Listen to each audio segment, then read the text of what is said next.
여러분 안녕하십니까? 일요일 날 두 번째 이제 녹화를 하게 됩니다.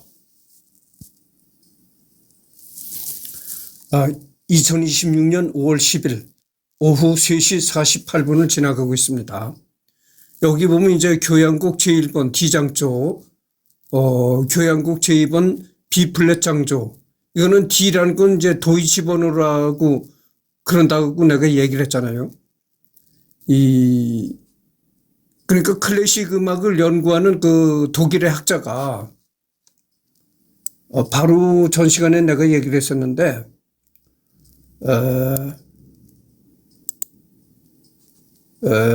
오토 에리 도이치라는 사람이 이제 이 슈베르트의 곡들을 정리를 했다는 거죠. 정리를 해서 이제 번호를 남바를 붙였다는 겁니다. 이게 그러니까 정리하는 남바입니다. 그러니까 그 슈베르트의 음악들을 이제 정리 분류하는 그런 남바죠. 그래서 D자를 붙이게 된 겁니다, 이제. 그래서 이제 교향곡 제1, 2번, 3번, 4번, 5번, 6번 이렇게 쭉 나갑니다. 그 다음에가 이제 교향곡 8번 B단조 미완성. 이 미완성이 유명하죠. 그 다음에 교향곡 9번 C장조 그레이트. 이게 나옵니다. 슈베르트는 생전에 교향곡을 6곡 발표했다. 그가 세상을 떠난 지 10년 만인 1838년 슈만이 교향곡 C장조를 발견했고 207번 교향곡이 되었다. 그 뒤 1865년 또 다른 교향곡이 발견됐는데 두 악장만 완성된 미완성 교향곡이었다.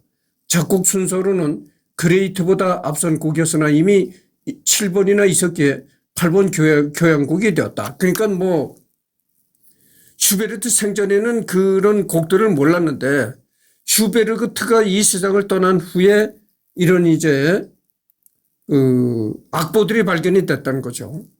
그래서 이제 그레이트라는 곡도 슈베르트가 세상을 떠난 후에 발견이 됐고 그 다음에 이제 미완성 교향곡도 슈베르트가 그 세상을 떠난 후에 발견이 되었다 이런 얘기입니다.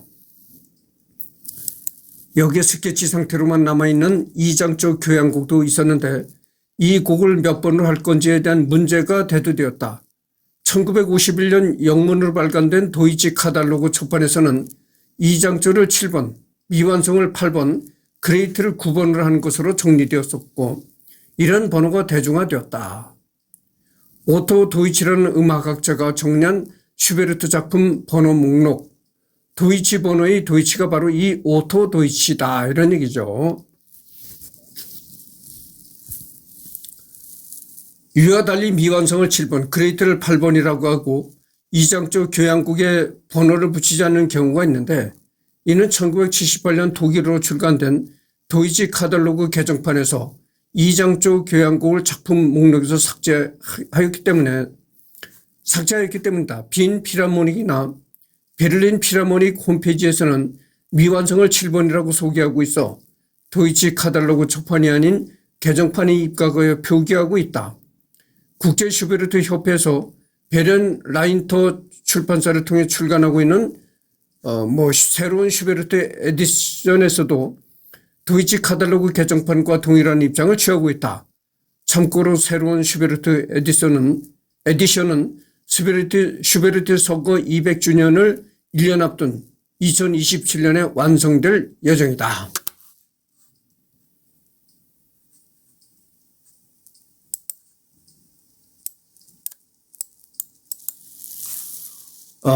조성은 2장조 도이치 번호 729번 B단조 도이치 번호 759번 작곡 연도는 1822년 발견 연도는 1865년 이게 이 미완성하고 그레이트가 이제 슈베르트가 세상을 떠난 후에 발견됐다고 했잖아요. 그다음에 협주곡과 관현악 입니다. 이탈리아 스타일의 관현악 서곡 D장조 도이치 번호 590 이탈리아 스타일의 관현악 서곡 C장조 도이치 번호 591 바이올린 소협주곡 D장조 도이치번호 345, 부수음악 로자문데 도이치번호 797 이렇게 되어 있습니다. 그다음에 실내악이 있고요. 실내악으로는 이제 그 현악 사중주 C단조 서곡 D 도이치번호 8A, 현악 사중주 1번 조성의 변화 도이치번호 18. 여러분들 그 현악 사중주라고 하면 어떻게 됩니까? 네 사람이 나와서 연주자라네. 네 사람이 나와서 연주를 하는데 그 악기 구성이 어떻게 됐냐면은 보통 이제 그 바이올린 2명, 그다음에 그 비올라 1명, 그다음에 첼로. 보통 이렇게 구성이 돼서 이제 네 사람 사중주라고 하는 거죠. 근데 여러분들 주의해야 될 게 뭐냐면은 이 바이올린과 비올라가 아주 비슷합니다. 구별을 못해요. 이 눈으로 보면 구별이 거의 불가능할 정도로 아주 흡사합니다. 근데 보는 이 모양은 똑같은데 약간 달라요. 그게 어떻게 다르냐면은 이 비올라가 바이올린보다 약간 더 큽니다. 근데 이 크기도 워낙 크기가 차이가 나면은 뭐 대뜸 알아차릴 텐데, 아, 저게 바이올린이고 이게 비올라다 이렇게 알아차릴 텐데 아주 약간 클 정도예요. 그러니까 잘 이렇게 아주 세심하게 보지 않는 이상은 눈으로 잘 구별할 수가 없다 이거죠. 근데 이 귀로 들으면은 쉽게 구분할 수가 있어요. 왜냐하면 바이올린은 고음을 내는데 이 비올라는 저음을 냅니다. 바이올린에 비해서 약간 저음을 내요. 근데 아주 저음은 아니고 약간 저음이고, 그다음에 첼로가 있어요. 첼로는 워낙 바이올린보다는 워낙 크니까 대뜸 눈으로도 알 수가 있어요. 근데 첼로는 이제 비올라보다도 더 저음이죠. 근데 첼로는 비올라보다도 더 저음이고 또 더블 베이스라고 있습니다. 근데 이 사중주에는, 현악 사중주에는 더블 베이스가 잘 끼질 않아요. 더블 베이스는, 이 더블 베이스라는 악기는 이 오케스트라에 편성이 되는 건 악기지 이 사중주에는 편성이 안 됩니다. 하여튼 그렇다는 것만 말씀드리고, 그래서 이 더블 베이스라는 것은 말이죠, 첼로보다도 엄청나게 커요, 이 덩치가. 그래서 그 엄청나게 크다는 건 뭘 얘기를 하는 겁니까? 아주 저음을 내는 그런 겁니다. 그러니까 이 악기가, 덩치가 작은 악기는 고음을 낸다고 생각하면 되고, 덩치가 클수록 이제 저음을 내는 악기라고 생각하면 됩니다. 왜냐면은 이 울림통이라고 있잖아요. 이 바이올린이 어떻게 되어 있습니까? 바이올린이 나무로 되어 있잖아요. 나무로 되어 있는데 그 안이 어떻게 되어 있죠? 비어 있다 이거죠. 여러분들 기타도 한번 보십시오. 기타가 나무로 되어 있는데 그 안이 뭘로 채워져 있는 게 아니잖아요. 빈 통이잖아요. 그 통이 울리는 겁니다.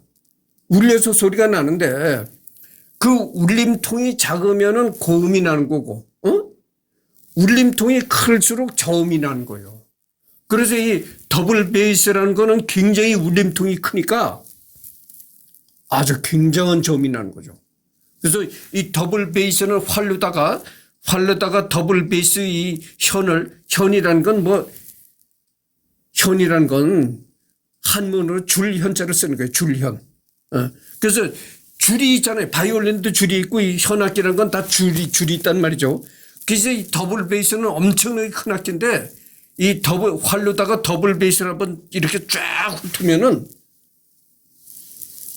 그 더블 베이스에서 울리는 저음이 막 심장이 막 진동이 될 정도예요. 그렇게 느껴진다니까. 그렇게 굉장한 저음을 냅니다. 그래서 여러분들 이 오케스트라의 음악을 들을 때 쿵쿵쿵 이런 소리가 나잖아요. 그게 바로 더블 베이스가 내는 소리예요. 그렇게 더블 베이스가 아주 저음을 집어넣는다니까. 쿵 하는 저음을 집어넣는 거예요. 그러니까 이 더블 베이스라는 악기는 오케스트라에서 정상적인 멜로디를 연주하는 악기가 아니고 그 멜로디가 바이올린은 고음을 내니까 이제 멜로디를 주로 연주하잖아요. 그 바이올린이 주로 연주하는 그런 멜로디에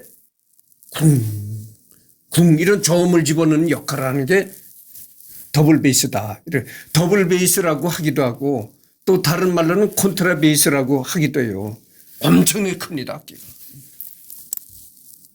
근데 하여튼 비올라 얘기를 하다가 얘기가 또 번졌는데 바이올린과 비올라는요 굉장히 구분하기 어렵습니다. 눈으로 구분하기 어려워요. 비올라가 바이올린보다 약간 큰데 그 약간 큰 것을 아주 세밀하게 보지 않는 이상은 거의 구분하기 어렵다 이런 얘기죠. 그런데 소리를 구분하면 쉽게 구분할 수가 있어요. 이 비올라는 바이올린 소리보다 약간 저음입니다. 그래서 이제 현악사중주 얘기를 하다가 이렇게 얘기가 됐는데 현악사중주란 건 내가 방금 뭐라고 했나요?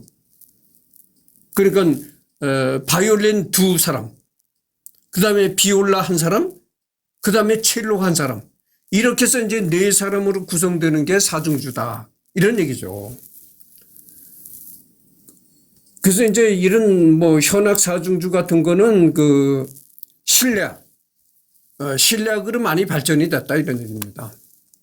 현악사중주 1번 조성의 변화 도이치 번호 18번 슈베르트가 처음으로 야심차게 작곡한 현악사중주이다. 다만 여러 개의 악장으로 구성된 곡을 작곡하는데 익숙하지 않았을 때여서 각 악장의 조성이 모두 따로 논다. 1악장은 C단조, G단조, 2악장은 F장조, C장조, 3악장은 B플랫 장조이다. 이런 얘기가 나옵니다. 현악사중주 10번 E플랫 장조 가정 바이올린과 현악 합주를 위한 론도 A장조 도이치 번호 438 현악사중주 12번 C단조 쿼르텟 자츠 뭐 이런 아르페지오네 소나타 A단조 피아노 5중주 A장조 송어 8중주 F장조 뭐 이런 게 나오는 거죠. 현악사중주 13번 A단조 로자문데 현악사중주 14번 D단조 죽음과 소녀 현악사중주 15번 G장조 도이치 번호 887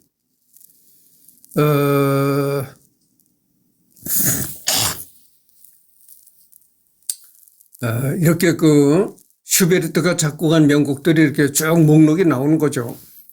플루트와 피아노를 위한 시들어버린 꽃 주제에 의한 서주와 편주 2단조 오피 작품 번호 160 도이치 번호 802 이렇게 나옵니다. 플루트라는 게 어떠냐면은 이런 게 플루트예요. 플루트라는 건 이제 관현악기인데 관현악기라는 건 뭐냐면은 이 사람이 입에다 대고 입김을 불잖아요. 입김을 불면 그 사람이 입으로 나온 발음이 사람의 입을 통해서 나온 바람이 이 입바람이 이 관을 통해서 나가서 소리가 나는 악기를 관현악기라 한다. 그런 거죠. 그래서 이 통이 나무로 된 악기는 목관악기. 나팔과 같이 이 통이 금속으로 된 악기는 금관악기 이렇게 되는 거죠. 그런데 이 플루트라는 것은 하나의 관악기입니다. 입으로 이렇게 통을 불어가지고 소리를 내는 관악기인데 이 플루트는 어떻게 되어 있냐면 이렇게 되어 있습니다. 그러니까 여기다 대고 입을 여기다 대고 불잖아요. 그럼 이렇게 입바람이 옆으로 나가는 거예요. 옆으로 나가면서 이게 소리가 되는 겁니다. 근데 클라리넷이라고 또 있어요. 클라리넷. 그것도 이제 관악기인데 클라리넷은 여러분들 플루트와 이 클라리넷을 구분하는 방법을 내가 알려드릴게. 이 악기를 옆으로 놓고 이렇게 부는 게 플루트. 옆으로 향하지 않고 그냥 똑바로 이렇게 놓고 부는 게 클라리넷. 그런 겁니다. 그렇게 구분하시면 돼요. 이렇게 똑바로 놓고 부르는 게 클라리넷. 옆으로 이렇게 놓고 연주를 하는 게 플룻. 그런 겁니다. 그래서 이제 플루트와 피아노를 위한 시들어버린 꽃, 주제에 의한 서주와 변주 뭐 2단조, 노트르노 2플랫 장조, 피아노 3중주 1번, B플랫 장조 뭐 이런 것이 나옵니다. 그래서 이 클래식 음악에 겁을 먹는 사람들이 이래서 겁을 먹는 거예요. 제목부터가 뭐 B플랫 장조 뭐 무슨 단조 이렇게 나오거든. B플랫은 또 뭐야? 그 다음에 이 도이치본이라는 건 뭐야? 중주라는 건 사중주라든가 이런 건 뭐야? 이렇게 나오는 거야. 그러니까 벌써 이 제목부터가 이러니까 거기에 겁을 콱 먹는 거야. 이게 어려운 음악이로구나. 겁먹을 필요가 없는데. 물론 사람이 그래요. 물론 이런 제목을 다 알고 듣는다면 좋죠. 모르고 제목을 모르고 그냥 이 도이치본어 이런 건 다 알 필요도 없고 그냥 슈베르트의 죽음과 소녀, 슈베르트의 로자문데, 슈베르트의 송어 이렇게만 알면 되는 거예요. 그렇게만 알고 들으면 되는 거예요. 이걸 괜히 이렇게 어렵게 생각할 필요가 없는 거야. 응?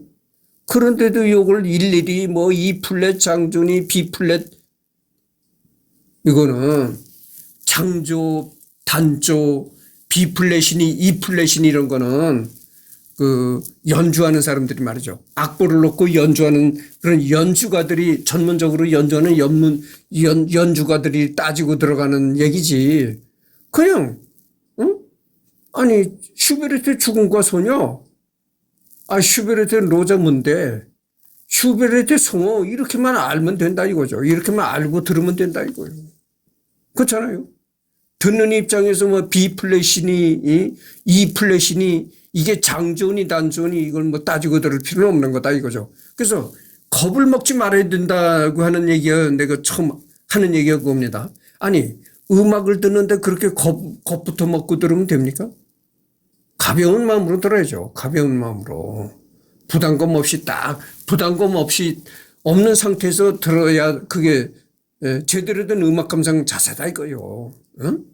근데 이거 겁부터 먹고 아니 무슨 뭐 B플랫 아니 무슨 뭐 D장조 딱 겁을 먹고 들어가면 이게 안 된다. 그거죠.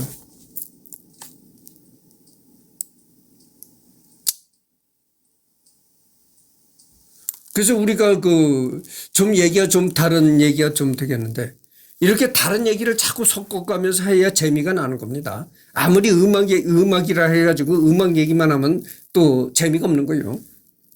사람이 영어를 배울 때 말이죠. 영어를 배울 때 외국 사람과 영어를 하다가 틀리면 어떡하지? 이렇게 겁을 먹고 부담을 느끼고 외국 사람을 대하면요. 평소에 배웠던 말도 딱 막힌다는 거예요. 입이 딱 닫혀진다는 거야. 겁을 먹지 말라는 거예요. 겁을. 틀려도 그게 창피한 일이 아니야. 한국 사람이 영어를 틀리는데 그게 정상이지.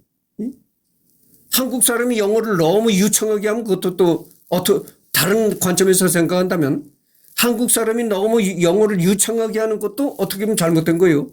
한국 사람이 영어를 모르는 게 정상이지. 그러니까 말을 틀리더라도 너무 거기에 부담을 갖지 말라 이런 얘기. 그러니까 마음 턱 놓고 틀려도 괜찮으니까 마음 턱 놓고 외국 사람을 만나면은 부담을 갖지 말고 입을 열어라. 틀리더라도 영어로 얘기해 봐라. 이런 얘기죠. 자꾸 그래야 이게 영어가 느는데 외국 사람 만나면 겁부터 먹는다는 거야. 내가 영어를 배운 지 얼마 안 됐는데 말을 잘못하고 틀리면 어떡하나. 이렇게 겁을 먹게 되면 아주 입이 닫혀버린다 거지. 이것도 똑같은 얘기예요.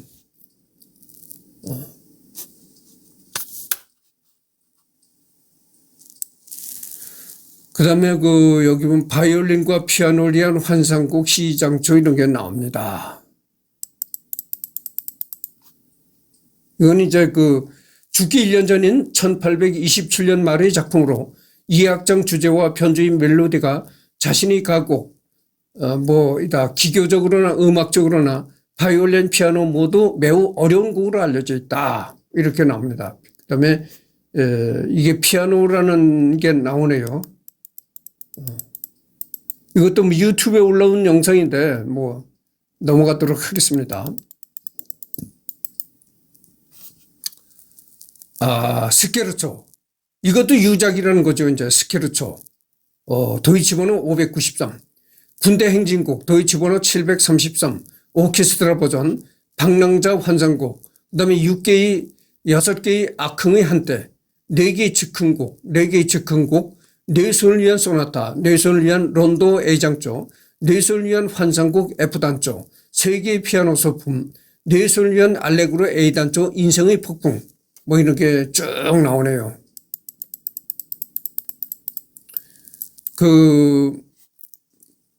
전번 시간에 내가 얘기를 했잖아요. 슈베르트가 31살에 죽었다. 이제 매독으로 죽었다는 설이 가장 신뢰성이 있다 이런 얘기를 했는데 여러분 31살에 그렇게 짧은 인생에 이렇게 많은 곡들을 이제 만든 거예요. 모차르트도 그랬잖아요. 모차르트는 이 슈베르트보다는 조금 더 오래 살았어요. 모차르트가 30대 후반까지 살다가 죽었거든. 그러니까 모차르트는 슈베르트보다 조금 몇 년 더 오래 살았지만 모차르트도 그렇게 일찍 세상을 떠나면서 엄청난 곡을 작곡한 거예요. 근데 슈베르트도 그렇다 이거죠. 슈베르트는 뭐 모차르트보다 더 일찍 세상을 떠났는데도 엄청난 곡들을 작곡했다고요. 그래서 여러분들 이걸 보십시오. 위인들이 살고 간 인생을 생각해 보라 이런 얘기요. 나나 여러분들이나 31살 때 뭘 했습니까? 철없이 날뛰고 돌아다녔잖아요. 응? 내가 가만히 내 31살 때를 생각해 보면 정말 철없이 날뛰고 돌아다녔다니까.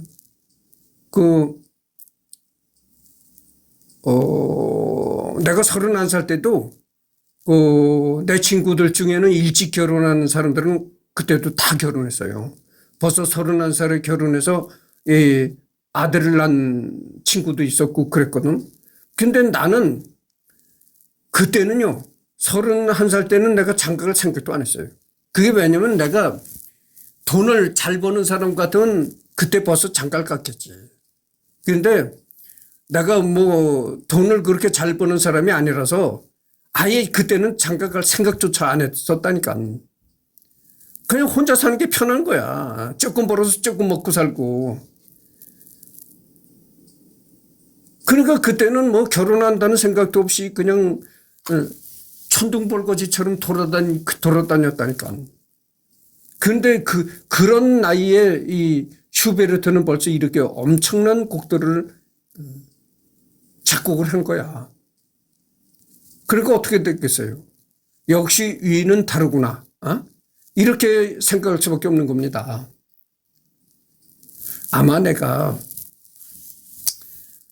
돈은 많이 못 벌어도 돈은 그때나 지금이나 내가 돈은 많이 못 벌어도 그래도 주변에 나를 굉장히 좋아하는 여자가 있어가지고 난 이승열이 없으면 진짜 이 세상 살 가치가 없다. 우리 결혼합시다. 이렇게 정말 적극적으로 대시하고 다다붙는 여자가 있었다면은 돈을 조금 벌었더라도 조금 많이 못 벌더라도 결혼을 했겠죠. 그렇게 적극적으로 대시하고 다다붙는 여자만 있으면 결혼할 생각이 없었어도 했으리라고 생각합니다. 근데 그런 여자도 없었어요. 그러니까 뭐 아예 결혼할 생각조차 없었죠. 그러니까 뭐 31살 때는 아무 생각 없이 날뛰던 시절이었다니까. 근데 이 슈베르트는 그렇게 이승열이 같은 그런 평범한 사람은 천둥벌거지처럼 아무것도 생각 없이 그렇게 날뛰던 시절에 슈베르트는 이렇게 벌써 인생에 깊은 그런 의미가 담긴 곡들을 이렇게 작곡하는 거예요. 대단하잖아요.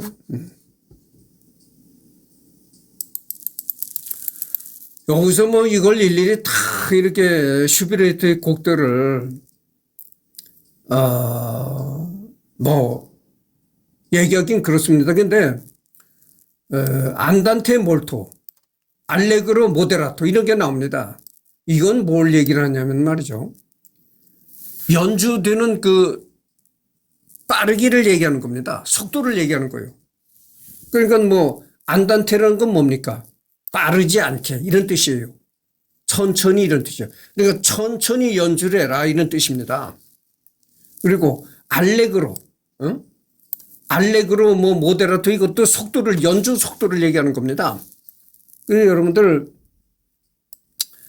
안단테라고 하면 느리게 빠르지 않게 이런 뜻이거든. 빠르지 않게 연주를 해라 이런 뜻인데 이것도 어떻게 보면 생각하면 애매한 거예요.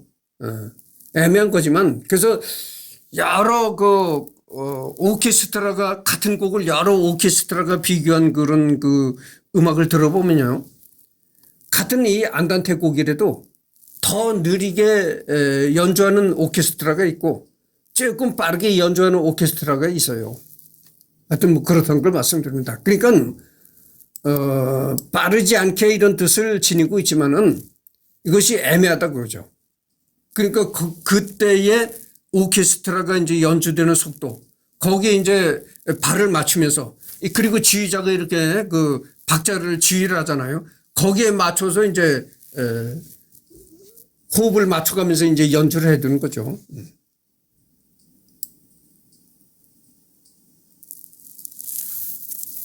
그 다음에 가곡이 나옵니다. 가곡. 이 가곡이 참 대단합니다. 슈베르트의 별명이 내가 뭐라고 했습니까? 가곡의 왕이라고 했잖아요. 이 슈베르트가 별명이 가곡의 왕입니다. 그만큼 이 슈베르트는 가곡에 아주 보석 같은 가곡을 많이 남겼고 또 분량도 많다 이런 얘기죠.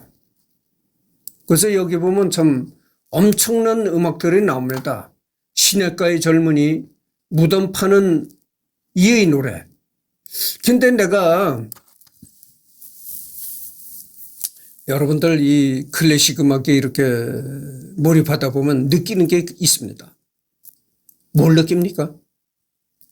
클래식이 이 클래식 음악사나 클래식에 관한 이런 걸 정보를 이렇게 다루다 보면요. 클래식 음악의 세계가 저 태평양 바다같이 느껴져요. 망망대해같이 느껴진다 이 말이에요. 네?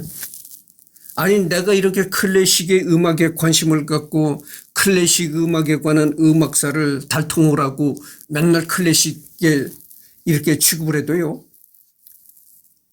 못 들어본 음악들이 내가 엄청나게 많아요. 그래서 이 무덤 파는 이 노래라는 거를 내가 못 들어봤어요.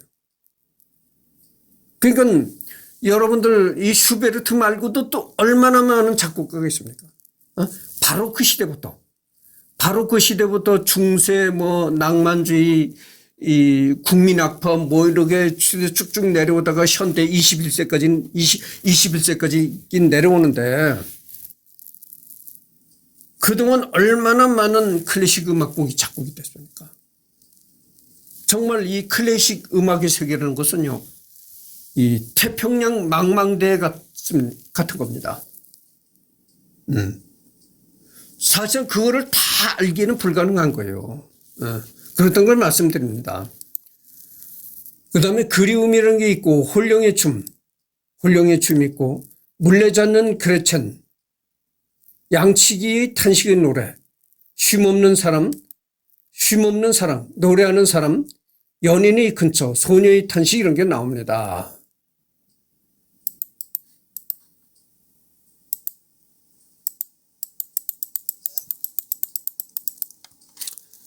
달에게.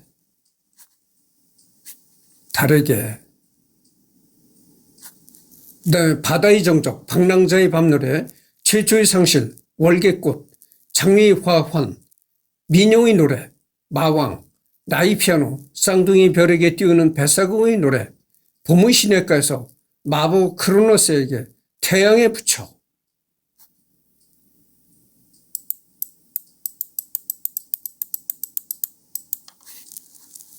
이걸 내가 하면서도 참 놀랍습니다. 아니 31살에 어떻게 31살까지 살다 가는 불과 31살에 세상을 떠나는데 어떻게 이런 많은 곡들을 그것부터가 우선 놀랍잖아요, 여러분들. 10대 이게 참 놀랍습니다. 아니 어머니 젖되자마자 작곡을 시작했어도 이게 이렇게 많이 작곡을 할 수가 있나요? 엄청난 겁니다. 엄청난 거. 하프 주자의 노래 방랑자, 꾀꼬리에게, 자장가, 안젤모의 무덤을 보며, 죽음과 소녀, 호수 위에서, 가니메드, 그다음에 음악에 붙여.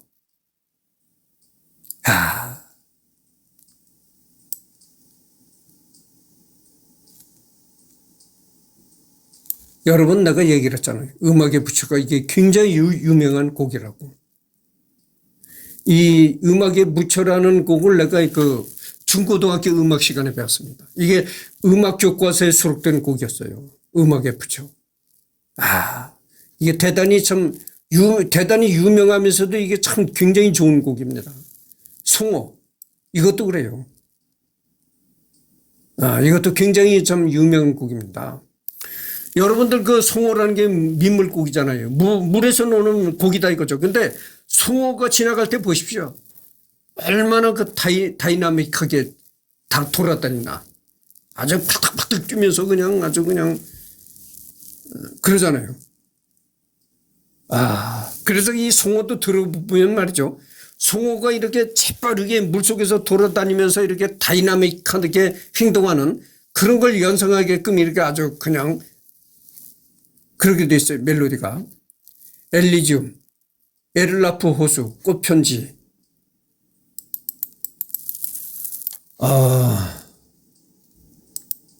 그 다음에 마리아의 고통, 저녁 풍경, 프로메테우스, 봄의 믿음, 눈물의 예찬, 비밀, 하프에게, 숲속에서 그대에게 인사를, 미추라기 울음소리, 사랑이 속였네, 미우주의 아들, 만남과 이별.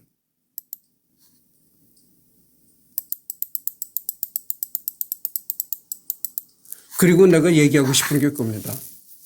나는 이렇게 중고등학교 음악 시간에 이런 클래식 곡들을 배우면서 클래식에 집중하게 되었다 이런 얘기를 했잖아요. 근데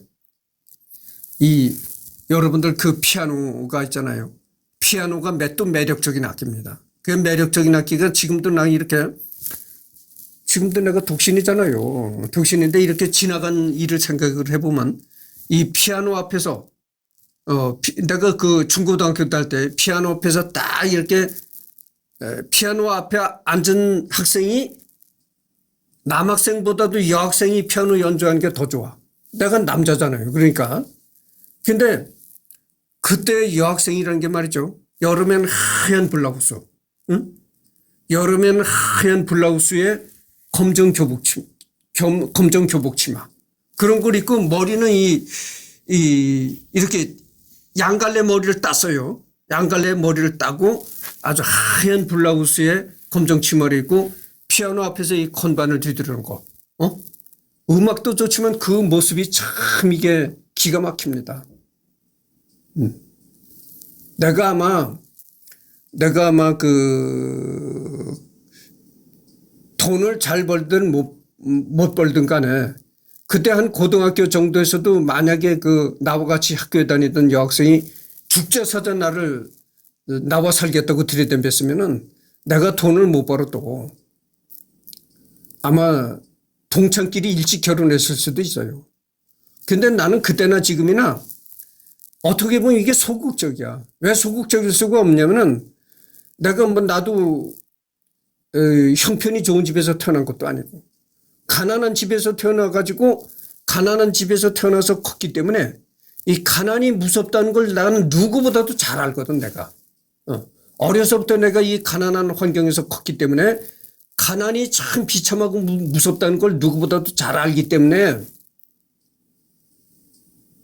괜히 쓸데없이 일을 저질러 가지고 내가 여자가 좋다고 해서 막 프로포즈라고 들이댐벼 가지고 쓸데없이 돈도 잘못 버는 주제. 그래가지고 일찍 일을 만들어가지고 결혼하고 싶은 생각이 없었어요. 가난이 무섭다는 걸 내가 잘 알고 있기 때문에. 그래서 나는 언제나 이 결혼 문제에 관해서는 소극적이었다고. 그래서 나는 뭐 누구한테도 먼저 내가 아무리 마음에 드는 여자도 먼저 프로포즈하는 법이 없었어요, 내가. 근데 아무리 내가 그렇게 소극적이었다 하더라도 여자 쪽에서 적극적으로 나를 대시하고 나왔더라면 난 아마 그때 결혼하지 않았을까 이런 생각을 합니다. 그런데 그때 피아노 앞에 앉아가지고 내가 거듭듣는 얘기지만 피아노 앞에 딱 앉아가지고 그 하얀 저 블라우스에 검정 치마를 입고 양갈래 머리를 아주 단정하게 딴 그 여학생이 건반을 뒤들면서 피아노 연주하는 거. 아, 그게 참 매력적이었어요. 지금도 생각해보면 그러네요. 아름다운 물방앗간의 아가씨. 이것도 참 유명한 곡입니다. 로자문데 이것도 유명하고 저녁 노을에 고독한 사람 밤과 꿈.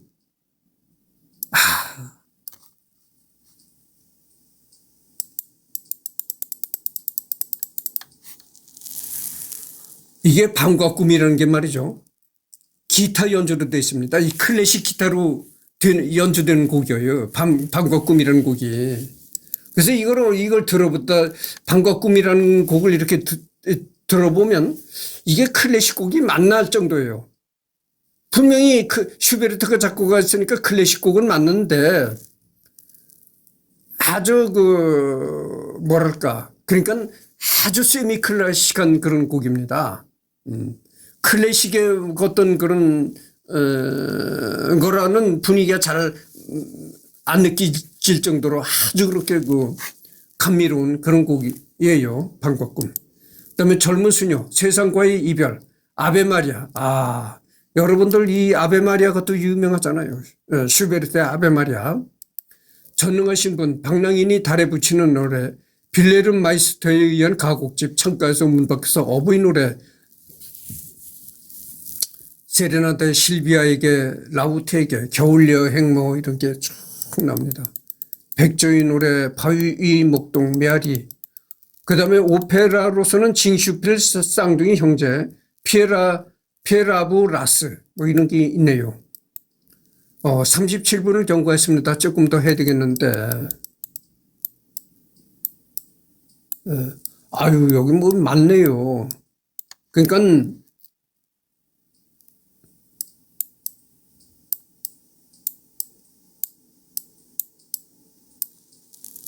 여기서 끝내도록 하겠습니다. 여기서 끝내고 다음 주에 가서는 이 부분, 기타 이 부분을 하도록 하겠습니다.